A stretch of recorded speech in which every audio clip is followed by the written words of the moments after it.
Sponsored by Relocation Taxes LLC, and they have been kind enough to give you a copy of their Relocation Tax Advisor. If you haven't seen it before, it's an excellent guide, comes out every year. Companies use it all over the country, and it brings you up to date on what's going on with relocation taxes. So we appreciate David Altman's assistance. Sometimes he pops his head in and does a couple things, but I don't think he's arriving until later, like a Wednesday or so. All right. I need to start with some disclosures. First of all, the binder that you've got in front of you is based on the 2010 list of source material. And the purpose of this manual and associated seminars is to do two things. One is to provide you with guidance on how to get through this. And also, one of the things that people have told me for years is that it gives you the ability to get locked in a room with me for 3 days. You don't have to worry about cell phones, homework, or whatever else. And it gives you an overview of the material. And I'm going to, as we go through, give you some information that is not in the material that will help you with the exam, but also help you in your actual job duties. Part of that is because there are certain things in the material that make a statement, and then nowhere in the material does ERC ever explain what it's all about. So we will.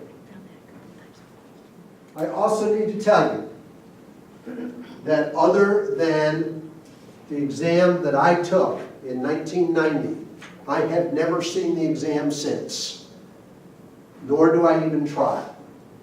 What I have done is asked people afterwards to tell me what areas were stressed on the exam, because that's where I tend to put the emphasis on the following year's seminar. A couple of years ago, though, I had somebody in this class who wanted to know if I would dress in drag and go take the test for him. I told him I didn't think that was going to work. I also need to tell you, in no fashion or any way do we ever guarantee that you're going to pass this exam. My passage rate is close to 80% over 20 years, so I'm doing something right. But I need to at least get that out. Okay. I need some help from you to start with. Number one, I need a business card from each of you, because we will be having some door prizes. There are 3 door prizes listed up there. There is a 4th one that is a surprise, and I will tell you what it is when we get there. I think you're going to be pleasantly happy with it, because I didn't expect it, but it showed up. Simple request to aid the flow. Number one, we will meet 8:30 to roughly 5 each day.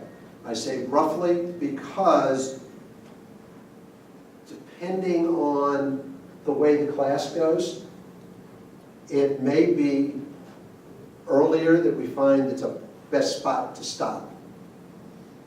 I will tell you, usually today we will end up with, and I apologize ahead of time, but based on the way the material flows, the last thing we will do today is taxes, which usually puts everybody to sleep about 4 o'clock in the afternoon. No, we need to do that. So, we do that. Lunch will be every day from 11:45 to 1.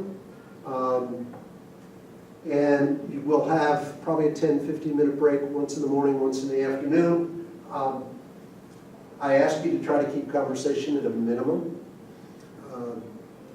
For a couple of reasons. One, because just for everybody understanding what's going on. And second of all, not because I'm snooping, but if you hadn't noticed, I'm wearing hearing aids, and they are such that they will pick up everything you say. And then it distracts from what's going on. And finally, there is no such thing as a stupid question. The concept of relocation transition program, totally unthinkable.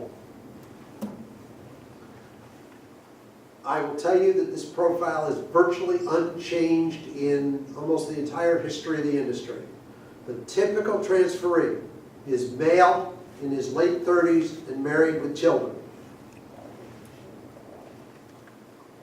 There is a well-known real estate broker who took the exam in 1990, who I overheard in the exhibit hall afterwards, saying, I'm a real estate broker, I sell houses, why do I need to know what the transfer's profile is? Other than the fact it helps you determine what you're going to look for. But he never could figure out why you needed to know the profile. Diversification of the relocating population is bringing a change in policy. Providing resources for a wide range of personal and professional needs is critical for the employers who want to attract and retain employees. The growth in relocating non-traditional families has increased. Unmarried partners, same-sex partners. By providing relocation transition assistance to the entire family unit, companies can lower the stress, smooth the transition, and reduce the possibility of failure.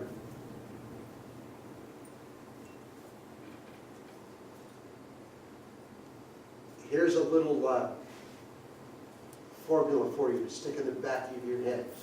For use probably not on the exam, but for future use. If you hire somebody and they leave, the cost to the company is 175% of the salary. Because by the time you've paid for their benefits, to train them, go out and find their replacement, for the benefits for the new employee, the training for the new employee, you're at 175% of the original salary.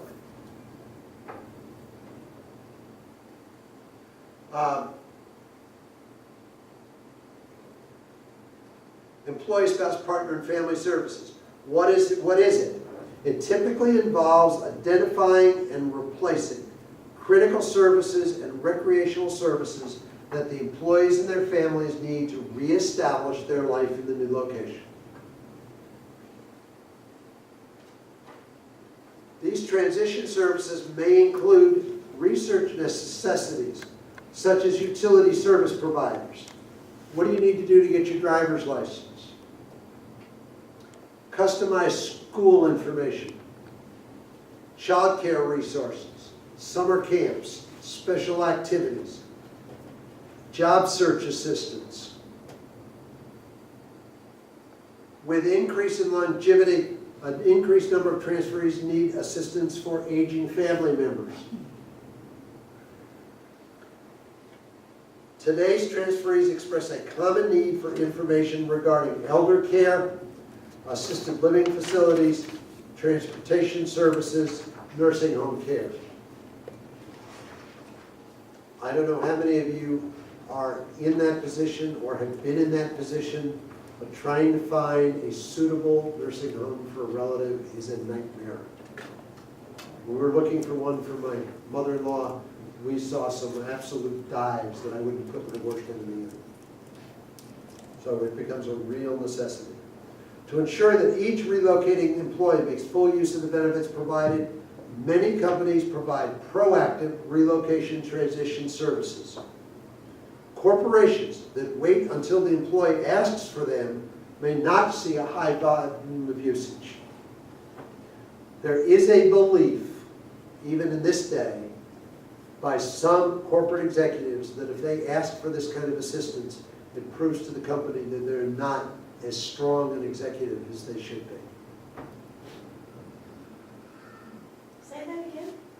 There is a belief among some corporate executives that the reason they don't ask for elder care assistance directly is because then it makes them look like they are not as strong a leader as they should have been. Which to me is hogwash, but it's there, so you got to deal with it.